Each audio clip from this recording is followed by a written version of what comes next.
Welcome to That's No Class. I'm Morgan Darian. And I'm Brian Berumen. Welcome back to the home of class. I almost said your name. Coming through, even though Brian's shit. Suck already. Dang, we switched roles and we switched roles and I'm saying your name and the music is really going wild. Oh my god.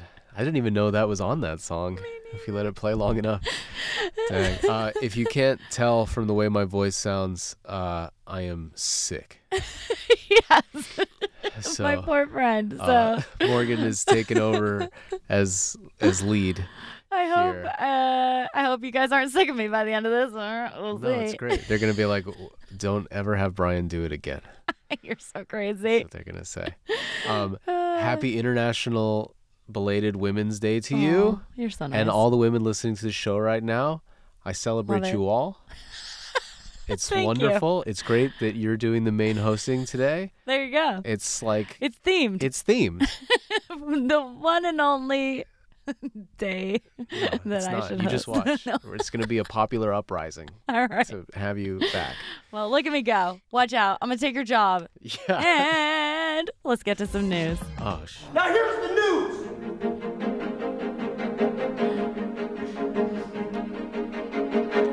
All right. So, I'm sorry, guys. My voice is crazy and I can't breathe through my nose, but we're pushing through. Okay.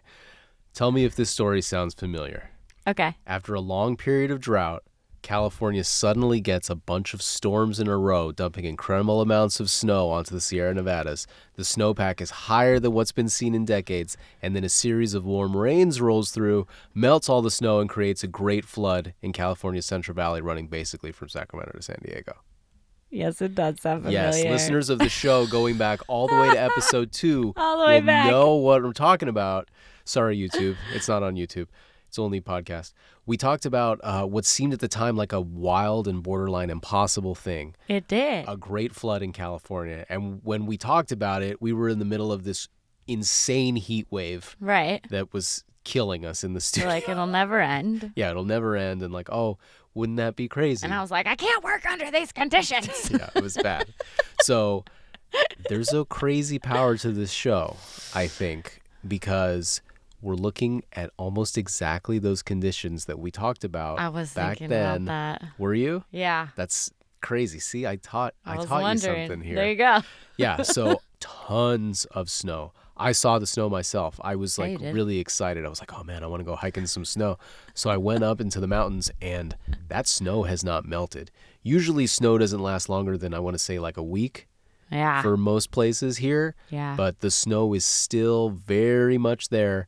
And so the issue is that we've had a ton of really cold storms coming through. And now we've got what's called the Pineapple Express.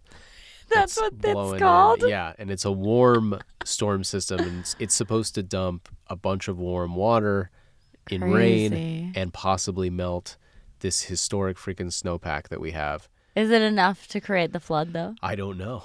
But what is happening, so before this happened, it's amazing how quickly things like this can happen. Mm-hmm. We were looking at extremely low levels in our state reservoirs, they were empty. They were finding cars upside down in the bottom of these reservoirs that they've never seen before because they've never gotten that low. Creepy. But now, after these storms, the reservoirs are almost at their limit. So now they're actually draining some of the reservoirs because they're worried that with this snow melt, it's going to overload the reservoir. And the danger with the reservoir is that when it overruns, it's basically like there isn't a reservoir there, and you're talking about tidal wave for any communities that are below these reservoirs that tend to be up in the mountains and stuff like that. Okay. So. All right, I'm ready. Cool. What do you got? I got my galoshes. Okay. My story is from Taiwan today. Ooh. The Japan Times reported that there's a guy out there called Pokemon Grandpa. Have you heard of him? I have not. Okay. Awesome. Okay, so for those who don't know what Pokemon Go is, it's a smartphone game where you, as a player, walk around locations outdoors and stuff, and Pokemon characters show up on your phone superimposed in the real world. And you try to catch them. Do I have that right? If you don't know what Pokemon Go is, please let us know because you're probably the last human being on the planet. I mean, honestly, I barely know what Pokemon Go is, so like I'm that person. But Okay. I'm glad you I just learned wanna, what like it I is. wanted to make sure that I was Yes. like right You have for said everyone. you are correct. There has to be more of us out there. I don't think so. I don't know. I Okay. don't think so. I didn't grow up with these kinds of things. We didn't have Pokemon cards. I didn't know what a Pokemon actually was until my 20s. Pokemon Go is still kind of like the most advanced video game because it uses it uses AR. It uses your Yeah, like you smartphone can camera. see it in the world. Yeah, which in is the really world. cool. It's crazy. Okay, so Pokemon Grandpa is this guy who was introduced to the game by his grandson. He started out with a single phone, walking around catching Pokemon. He has over time graduated to riding a bike with 15 smartphones attached to the front so he can catch them real fast.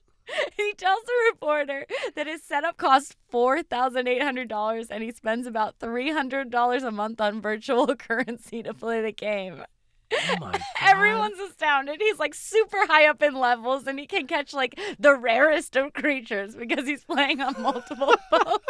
That's so crazy. I know. He goes for like 6 or 7 hours at a time. He'll just play. And this is in Taiwan? Yeah. So I've never played the game. I haven't either.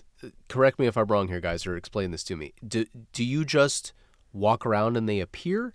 Yeah. Like, does he have to be doing something to catch them, or is he just on his bike and he just rides around and he's automatically catching them? Yeah, you're looking for them. I'm not sure if it gives you like hints like you're getting warmer or something like Like that. maybe there's a sound or a bing, Yeah. like, oh, Pokemon nearby. But I'm not really sure on the actual like little parts like that. But yeah, you're basically like once you see them in your area, but some of them are harder to catch. So that's why he has 15 phones. So he can be like impressive.